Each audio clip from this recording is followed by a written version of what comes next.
I feel so bashful and strange. I was waiting for you to get to this episode.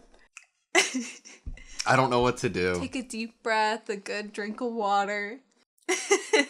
I cannot handle when this show gets, like, lewd in any way, or, like, I don't know. It's because, like, it's like they focus so much on them not confessing anything, and then it, like, takes the, like, foot to the throttle, and I see Kaguya sitting up in bed with one of her top straps falling down, pulling Miyuki into bed with her, and I'm like, what is happening, dude? What's going on? Her emotions were in the driver's seat. Got that id.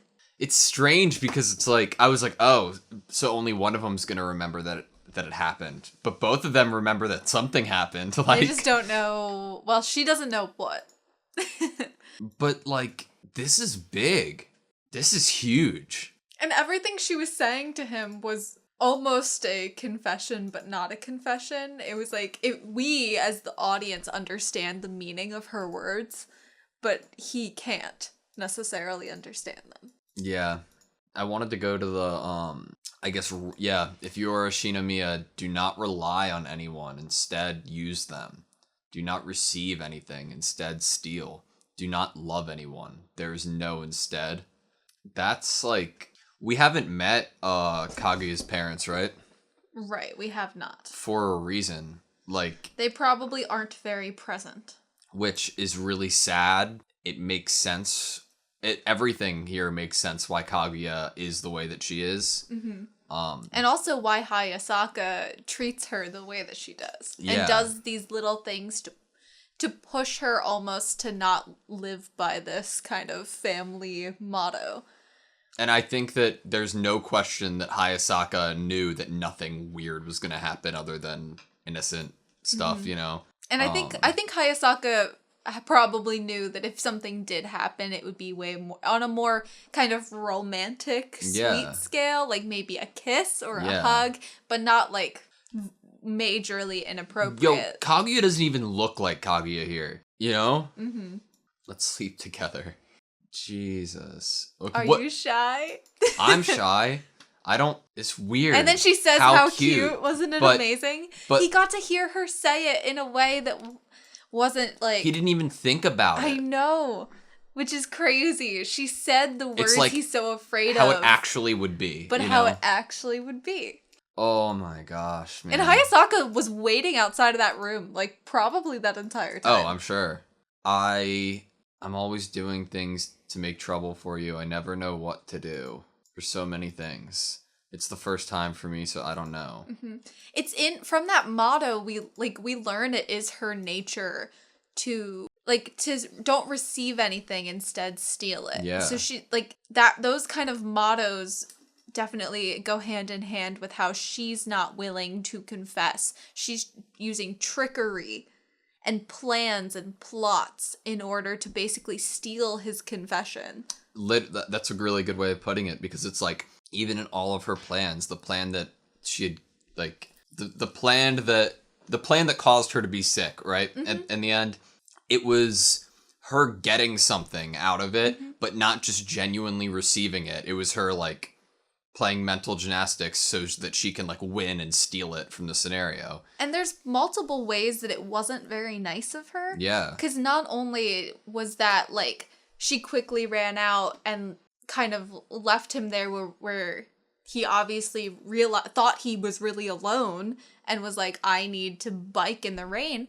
But she ruined a battery and he had to go buy a new one. Yeah, when, like, you know, he's a cheapskate. Like, money's way more important to him than it is for her. Right, so the plan was more important to her than the consequences of her actions. Yeah. What they could be and what they could mean for him. And what did Hayasaka even say? Like, where is it? Karma will take a bite out of your ass one day. I mean, it did. She kind of deserved to be given a cold because of how she treated Miyuki and, like, how she treated his phone. And like, even though Hayasaka said this in response to Kaguya joking about Hayasaka walking home, it's still, like, I think Hayasaka's... It seems like all Hayasaka is trying to do in this care and friendship that she has for Kaguya is almost to help Kaguya kind of just grow up. Yeah. And like you've been taught that if you want something, get it, but not in the ways that are healthy for you. I love Hayasaka so much, man. She's such a good character and a good friend. Mm-hmm. I just can't believe how far it went. I can't believe that the president, as smart as he is, didn't see her through her disguise or anything. And then Kaguya even calls her Hayasaka when she walks in the room. Yeah.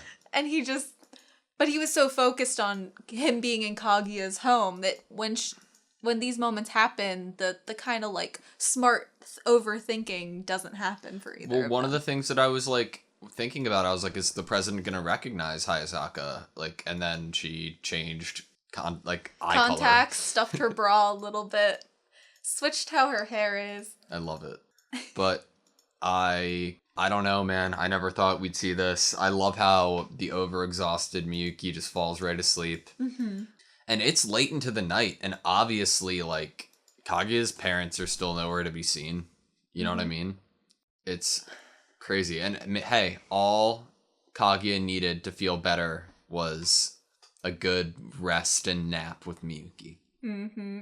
Same for him, except he got kicked out of bed. President, what are you doing in my bed? Wasn't it the cutest thing, though, that she was looking for fireworks? Yes, it was.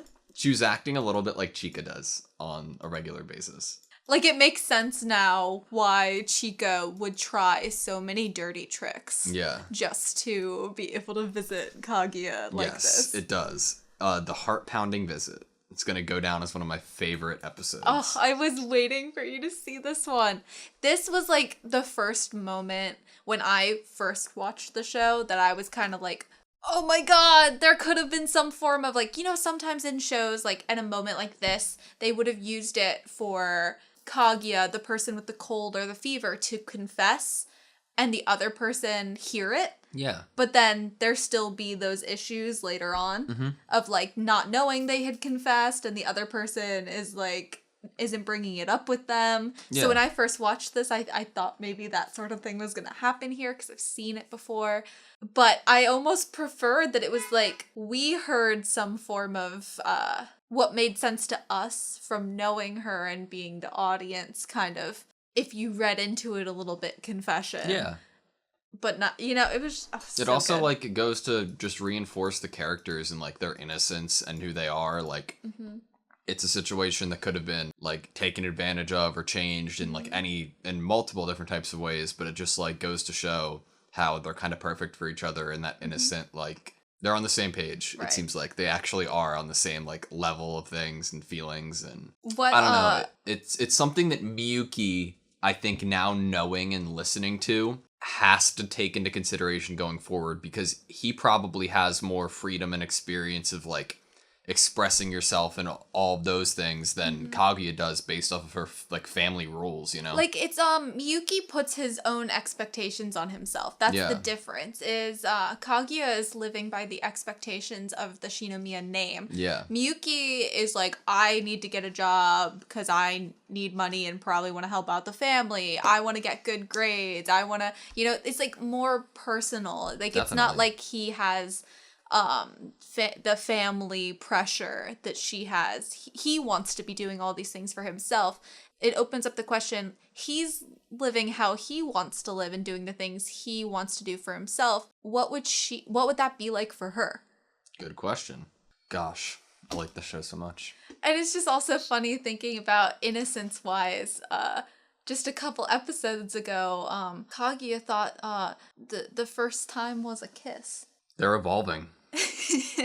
In front of our eyes. So it's like, it makes this scene even funnier to me because she's just learned some things, the ways of the world and the ways of love.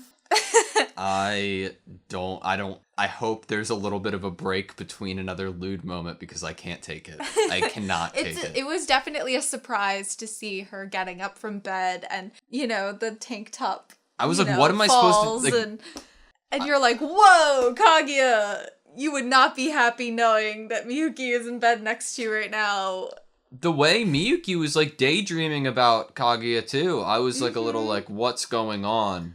And he was so like, I can't believe I've been having such nonsense thoughts when I'm the reason she's sick. This president wipe my front too. Like, what is happening? I should not be seeing this.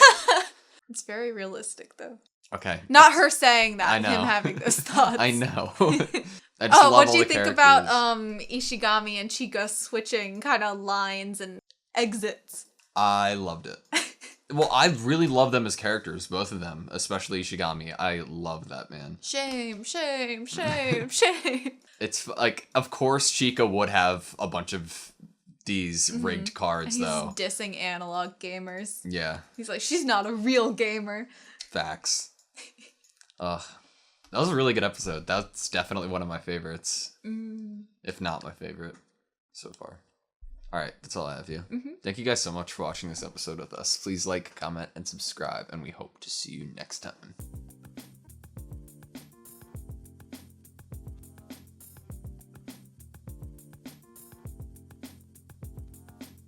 Like, you know he's a cheapskate. Like, you know he's a cheapskate.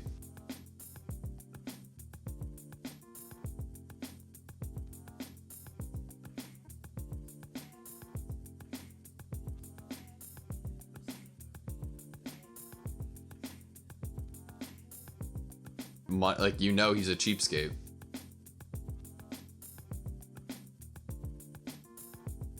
Like, you know he's a cheapskate.